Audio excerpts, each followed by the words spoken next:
যশোরের অভয়নগরে ভেজাল ও নিম্নমানের সার এবং কীটনাশকের বিরুদ্ধে কঠোর অভিযান চালিয়েছে কৃষি সম্প্রসারণ অধিদপ্তর।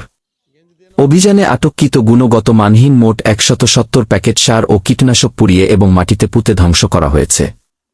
উপজেলা কৃষি অফিস সূত্র জানায়, গত অক্টোবর মাসে অভয়নগর উপজেলার শ্রীধরপুর ইউনিয়নে অভিযান চালিয়ে বিভিন্ন কোম্পানির এসব সার ও কীটনাশক জব্দ করা হয়। জব্দকৃত পণ্যগুলো পরীক্ষার জন্য ঢাকার খামারবাড়ি ও যশোরের এসআইডিআই ল্যাবে পাঠানো হয়। পরীক্ষায় প্রতিটি কোম্পানির সার ও কীটনাশকের গুণগত মান নির্ধারিত মানদণ্ডে উত্তীর্ণ না হওয়ায় ধ্বংসের সিদ্ধান্ত নেওয়া হয়। মঙ্গলবার বিকেলে উপজেলার রাজঘাট ময়লার স্তূপের পাশে গর্ত করে এসব সার ও কীটনাশক পুড়িয়ে ও মাটিতে পুঁতে ধ্বংস করা হয়।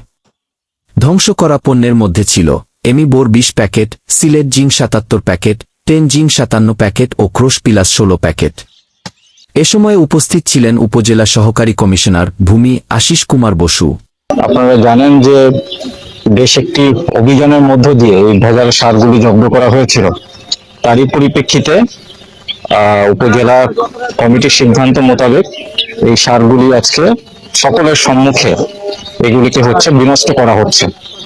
তারই ধারাবাহিকতায় আমাদের উপজেলা কৃষি কর্মকর্তা মহোদয় আছেন, তার নেতৃত্বে এখানে সারগুলি সকলের সম্মুখে বিনষ্ট করা হলো এবং এই বিনষ্টের মধ্য দিয়ে আমাদের একটাই বার্তা থাকবে, যাতে এই ধরনের কর্মকাণ্ড কোনো প্রতিষ্ঠান বা কোনো ব্যক্তি যদি সংশ্লিষ্ট থাকে তাহলে তিনি আইনগতভাবে অপরাধী সাব্যস্ত হবেন এবং বিধি মোতাবেক ব্যবস্থার মুখোমুখি হতে হবে।